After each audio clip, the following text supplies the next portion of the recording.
Boston last year, the master of ceremonies described our guest as a powerful persuader. And no better words can be found to symbolize the influence of HEARTSILL Wilson. He literally lives the creed that he believes and is constantly sharing his enthusiasm for life with others. Whenever HEARTSILL leaves your presence, you will know that you have profited from the experience. He is a wellspring of knowledge. He is a constant source of encouragement and challenge, a specialist in sales and marketing, and a master of sincerity. Gentlemen, may I present Mr. HEARTSILL Wilson.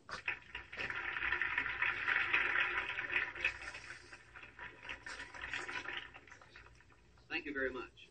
I was told that when Saladin first saw the sword of Richard the Lionhearted, he was reported to have said, "I'll never be able to understand why a weapon so ordinary has been able to work such miracles of power." To which Richard rolled up his sleeve and said, "It was not the sword that did these great things, it was the arm of Richard. The power was within the man." You know, there isn't a person listening to my voice at this minute that isn't potentially a more powerful man or a woman than he or she thinks that they are. And that's why I want to talk to you today about power. Power perhaps like you have never known it before. Power that will make your life a vibrant success, sometimes even in spite of yourself. But any one of you might say, "Well, HEARTSILL, we are living in a machine age of power, yet we are people. We are fired by our imagination, we are ruled by our attitude, handicapped by the frailties of human nature, and subject to disillusion and frustration, facing an uncertain age of our commercial existence. But we do want to be different. More specifically, I want to be different. Where and how can I know that there is truly a power within me that will serve me well in the days ahead?" Power first begins with desire. The desire to do something special in your life. The desire to force open, if necessary, the doors of success that the lack of formal education or circumstances or personal handicaps have seemingly caused to close in your face. No one dictates the limit of your success.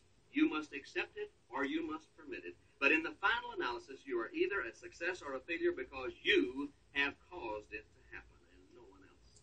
One of the most successful salesmen that I know comes from the backwoods of our nation and sets sales records with every year that comes by forcing open the door to success with his power from within. He makes his sales through his customers, not for his customers. They write down the sales prices on the contract. They figure the down payment and the monthly terms. They institute the contracts under his direction. They literally purchase his product by default. Because, as this humble and sincere man told me through his humility one day, "I can't do it no other way, Mr. Wilson, because you see, I can't read nor write." Good friend, have you got a handicap that beats that one? Desire will overcome it, if you have. I would like to direct your attention for these next few minutes to 5 steps to power. Power. 5 ways that you as an individual, on your own, can grow daily in the ability to direct the minds of others toward decisions that you want them to make. This is professionalism in action. Now, the first step is this. P. Become a peopleology specialist. In my association, Mickey, I have a friend by the name of Bill Hill. Now, just to look at Bill, you'd have to, in all honesty, say, "Well, what's this little guy got that I haven't got?" Bill is only 5 foot 5 inches tall, weighs under 150 pounds, and can very easily pass the test of Mr. Average American without blinking his eyes. But I have never yet seen the equal of Bill when it comes to knowing someone in every village, city, and hamlet on the North American continent. And this army of friends will do anything in the world for this little guy. Many things, incidentally, that they wouldn't even do for their blood brother. And it never ceases to amaze me and to make me proud of Bill because he is a past master at peopleology. Now, you might ask ourselves, well, what makes Bill so different, so effective? Well, here are my observations of what he does that might well be taken into consideration in what you do in the future. First of all, he never talks in the company of people unless he knows them individually by name. He will not buy the fact that anybody is unimportant to him. When he joins a group discussion, you can rest assured that they will know Bill Hill, and Bill can call them by name before he leaves. In a sincerely genuine manner, he will always say while extending his hand, "Hello, my name is Bill Hill. I'd like to get acquainted." And if the other person doesn't come forward with his name, Bill comes back with a sincere, "What's your name?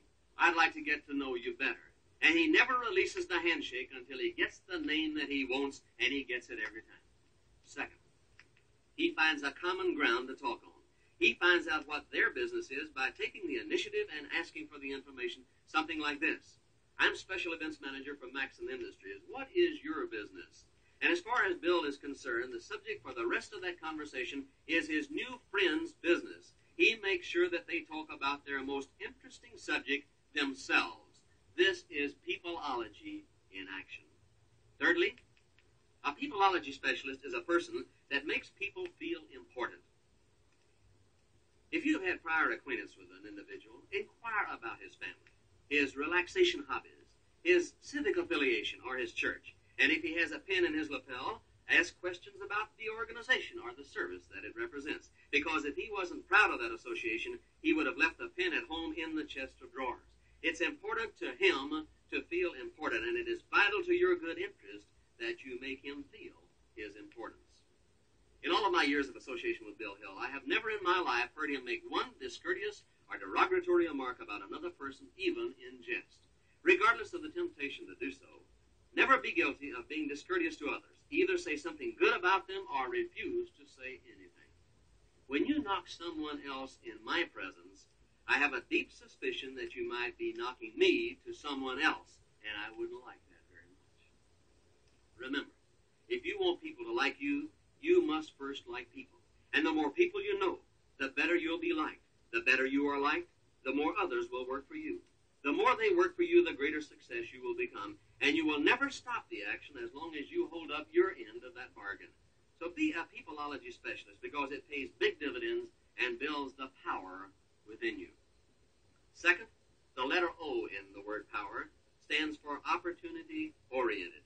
Be opportunity-oriented in your work in order to unleash this power that's within you. It would be good for you to study the lives of successful men and women in politics, in business, in sports, and in religion. And if you do, you'll find not one outstanding, successful individual that was not opportunity-oriented. Each person has to be constantly challenged by every opportunity if you expect to move ahead. No one should be content to look for shortcuts or compromises that will circumvent opportunity. The men in every successful biography that I have ever read either found opportunity or they created opportunity. Now, how many of us today will go out of our way to find the opportunity to work? Successful people always work hard at finding work to do. Now, you don't have to take my word for it.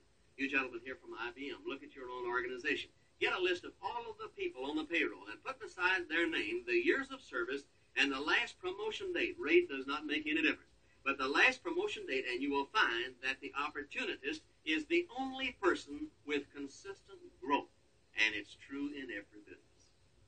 The man or the woman that voluntarily takes on greater responsibility, that does work in areas where they receive no pay and have no responsibility, will always be the one person that management cannot ignore. If you want the key to being opportunity-oriented in a nutshell, then here it is, Bob. The things that you do that you don't have to do will always determine what you are when it's too late to do anything about it. Stop and think. Who's going to tell you when to work overtime for your own good? Who's going to stay with you till all hours of the night while you are building for tomorrow? Who's going to encourage you when you go off of the deep end and make your fair share of foolish mistakes? Who's going to take it upon themselves to build up your enthusiasm when it begins to drag? Who's going to spend their off hours to help you succeed? Who's going to look out for your best interest when it comes to sharing his chances for promotions with you? I'll tell you who. Nobody.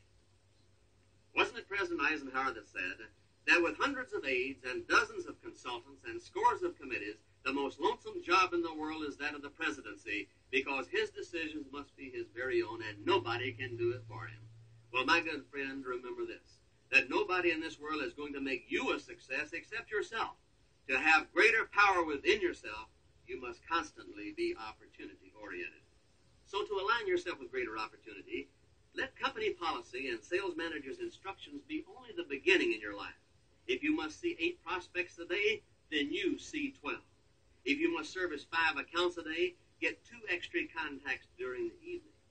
If a fellow employee is dragging his feet, take up the slack to your own credit, but do it without being asked to do it first, and you'll open doors that you never knew existed. You know, when you do an exceptional job, you make your boss look exceptionally good. And thus, in turn, his boss gets a share of the glory and the bonus from your work. And believe me, friend, no smart manager will ever turn his back on any man that makes him look good, and that man could well be you. Here are the rules. 1. Never engage in the luxury of knocking someone else in the organization. Never get trapped into taking sides in personality squabbles inside the company. This is made for fools. Spend your time building up and not tearing down. Time is too short to work both sides of the street. Just take care of your own. And remember, sooner or later, you'll need everybody's help if you plan to succeed, so don't buy trouble. 2nd, defend the company and its reputation wherever the opportunity arises. Loyalty has never hurt anyone that planned to grow, and you can rest assured that the word will get around. 3, deal only with a quality product. If you can't honestly defend your product or your service, get one that you can, because no future is built on inferiority or deceit. Be honestly proud of your product and what it can do for others, and then go about telling the world about it. 4, let people know that you're doing something for the company beyond the call of duty. Don't be a martyr, Jim. If you don't take credit for your exceptional service yourself, someone else will. Don't be a nuisance, but be an asset, and learn to reap the credit of doing the exceptional. Next, don't be a yes man. Have some creative ideas of your own. Study your competition, if you will. Capitalize on their good works. Learn from their experience. Offer constructive criticism by having a better answer to the problem. And don't agree on a plan if you don't agree with it in the first place. Now, if it's prudent for you to keep your mouth shut, do so. But don't compromise your judgment just to get on the record, because remember that the record is likely to be reread again someday, and it may put you on the embarrassing side of the fence. And if it ever comes to the place where you have to take a moral stand on an issue, never hesitate to do it.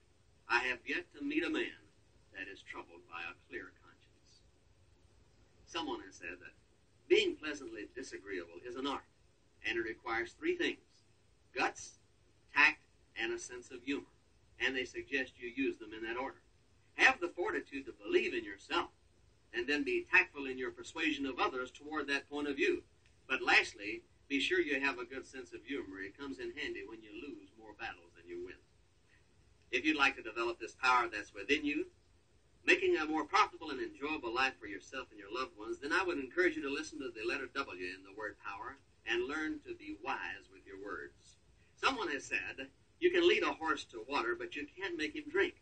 But did you ever stop to think that it may not be your job to make him drink? For most people, it may well be that it is only our responsibility to make him want to drink. Words, when properly used, will create a desire on other people's part to make a decision to take an action in response to our suggestion. And the better that you can use words, the more proficient you will become in directing the minds of others to make your decisions for you. This is called the science of cybernetics. Not only will you get more action for your labors, but you will also build for yourself an image that will be recognized by others, and one that is complementary to your profile. Now, let me give you a true example. Recently, there appeared in the Detroit Free Press a story about a telephone operator in a telephone answering service that said that she could describe any one of her customers simply through her long experience of talking with them on the phone. Now, she claimed that she could tell, A, the type of temperament, B, the kind of business, C, the social circle, and D, the degree of business success that each had solely through the use of their words and their tone temperament. Of the 83 people she was chosen to describe, that is 83 people that she had never visibly seen before in her life, she drew an almost letter-perfect character analysis and success picture of 71 out of the 83. The way that the greater majority had used peopleology with their wordology became a positive blueprint of their very nature. The greatest influence in your reputation and your success in society is directly linked with your ability to use words with wisdom. For the majority of us, this is not so much as what we say, but how we say it that makes the difference in our effectiveness. And you don't have to be a Harvard professor to appreciate that truth. You talk to a youngster with a harsh, angry tone, and regardless of the words that you use, that child will fear you. Go home to your faithful dog and yell "nice dog" at him in a guttural and bitter way, and he'll tuck his tail and head for cover. Does it not stand to reason, then, that an intelligent and mature adult will respond even more graphically to the attitude of your words? The attitude of your words is simply that part of your conversation that people feel and don't hear. Attitude cannot be faked. It's either there or it isn't there, and even a child can tell the difference. So prove me. The next time you have to spank your youngster, tell him that it hurts you more than it does him, and see what he says.